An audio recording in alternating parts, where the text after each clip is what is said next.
Hello friends, என் சேனலை பார்க்க வந்துட்டான். இப்போ நம்ம என்ன பார்க்க போறோம்னா, வீட்டில் எப்படி ரவா தோசை செய்யலான்னு. வாங்க வீடியோக்குள்ள போகலாம். அது தேவையான பொருட்கள்: ரவா எடுத்துக்கோங்க ஒரு கப்ல, மைதா மாவு 1/4 கப், அரிசி மாவு 1/2 கப்,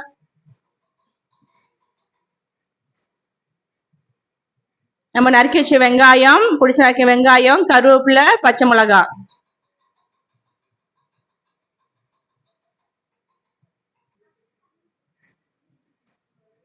கேரட் நானு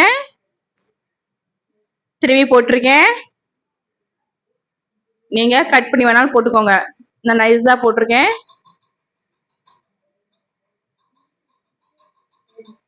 கேரட் துருவல்,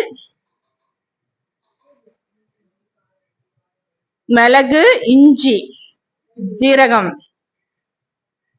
தட்டி போட்டிருக்கேன். நீங்க முழுசா போடாதீங்க, பிள்ளைங்க கீழே போட்டுருவாங்க. தேவை உப்பு எல்லாம் போட்டு மிக்ஸ் பண்ணிக்கோங்க. வாட்டர் ஆட் பண்ணிக்கோங்க. நீங்க மிளகும் ஜீரகம் முழுசா போட்டுனா பிள்ளைங்க எடுத்தது கீழே போட்டுருவாங்க. அதனால க்ரஷ் பண்ணி போட்டுக்கோங்க. தண்ணி நிறைய ஆட் பண்ணிக்கலாம். நல்லா போட்டு நல்லா கிளறி விடுங்க.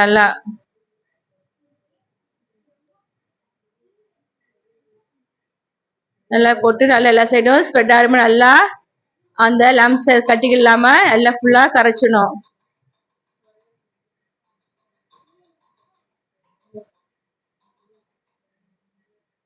ரவா, மைதா மாவு, அரிசி மாவு ரவா தோசைக்கு நல்லா கரைச்சதுக்கு அப்புறம் வாட்டர் ஆட் பண்ணிடணும். இங்க பாருங்க, இந்த ஸ்டேஜ் இருக்கணும். இந்த ஸ்டேஜுக்கு அப்புறம் தோசை நல்லா காஞ்சிருக்கணும். அப்பதான் ரவா தோசை நல்லா வரும். அதனால நல்லா ஒரு கிண்டி விட்டுக்கோங்க. நல்லா தண்ணியா இருக்கணும், ரொம்ப தண்ணியா இருக்கு வேணாம். இந்த ரவா தோசைக்கு அந்த கன்சிஸ்டன்சி தண்ணி மாதிரி வேணும். நான் ஒரு வட்டை எடுத்திருக்கேன். நீ கிளாஸ்ல கூட ஊத்திக்கலாம். போட்டு சுத்தி இப்படி ஊத்தி விடுங்க எல்லா சைடும்.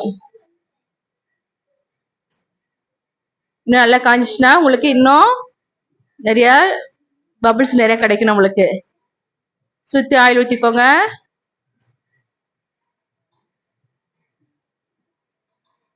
நல்லா வேகணும்.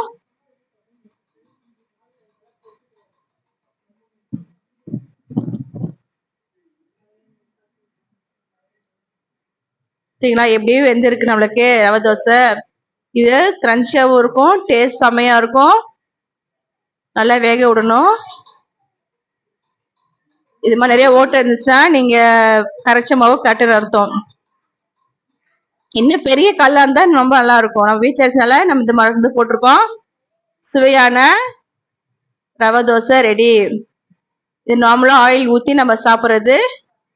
நீங்க பாருங்க எவ்வளவு செம்மையா வீட்டுல இதுக்கு தேங்காய் சட்னி நல்லா இருக்கும், கார சட்னியும் நல்லா இருக்கும். இதே மாதிரி ஒவ்வொன்றா நம்ம தட்டி நல்லா காஞ்சதுக்கு அப்புறம் தான் நம்ம மாவை ஆட் பண்ணணும். இல்ல நல்லா மாவு ஊத்தி விட்டோம். அடுத்தது கீ போற எண்ணெயில ஃபர்ஸ்ட் ஆயில் தோசை, அடுத்தது கீ ரோஸ்ட். நல்லா ஸ்ப்ரெட் பண்ணிக்கோங்க. நல்லா கீ நல்லா ஃபுல்லா ஸ்ப்ரெட் ஆகட்டும் எல்லா சைடும். நல்லா வெந்து வரட்டும். சிம்ல வச்சுக்கோங்க கொஞ்சம், அதான் மீடியம் சைஸ்ல. அப்பதான் நல்லா வெந்து வரும். இல்லாட்டினா எனக்கு கருக ஆரம்பிச்சிடும்.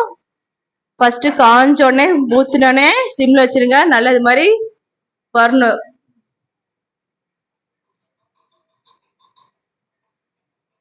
ஊத்திங்களா எப்படி இருக்கு? இது மாதிரி வச்சுனா செம்மையா இருக்கும். நெய் ரோஸ்ட் செம்மையா இருக்கும். இது நெய் ரோஸ்ட் ரவா நெய் தோசை செம்மையா இருக்கும். இதுவும் செம்ம டேஸ்ட். வாயில போட்டோன்னா கரையும் அப்படி இருக்கும். இன்னும் நம்மளுக்கு சாப்பிட தோணும் அந்த அளவுக்கு இருக்கும். ஆயிலோட கீ ரோஸ்ட் ரொம்ப செம்மையா இருக்கும். அடுத்தது நம்ம முந்திரி பருப்பு போடுறோம்.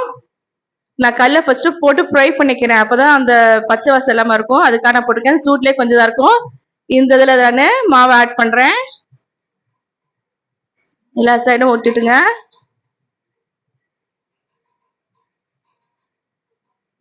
இதுல நெய் ஆட் பண்ணிக்கோ, இது என்ன ஆயில் அப்ளை பண்ணிக்கோங்க.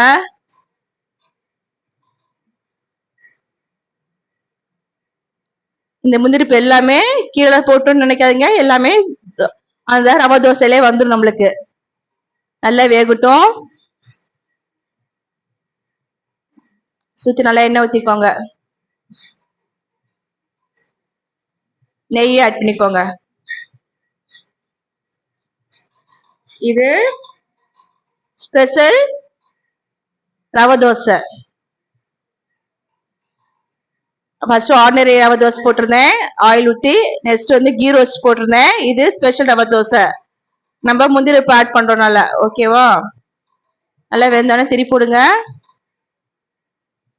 கல்லு நல்ல பெருசா இருந்து நல்ல பெரிய அடுப்பா இருந்தா இன்னும் நம்ம பெருசா காமிச்சு நல்லா இருக்கும். நம்ம சின்ன வீட்டுல இருக்கிற நம்ம தோசைகளுக்கு நம்மளுக்கு போதும். இங்க பாத்தீங்களா எல்லாம் வந்து மேல வந்துருச்சு நம்மளுக்கு. முந்திரிப்புலாம் எல்லாமே நம்ம இதுல வந்துடும். இதே மாதிரி ட்ரை பண்ணுங்க. சுவையான special rava dosa ready. Ordinary dosa, he roast, special rava dosa. உங்களுக்கு பிடிச்சதை லைக் பண்ணுங்க, ஷேர் பண்ணுங்க, கமெண்ட் பண்ணுங்க, மறக்காம சப்ஸ்கிரைப் பண்ணுங்க. தேங்க்ஸ் ஃபார் வாட்சிங். நல்லா சாப்பிடுங்க, நல்லதே சாப்பிடுங்க.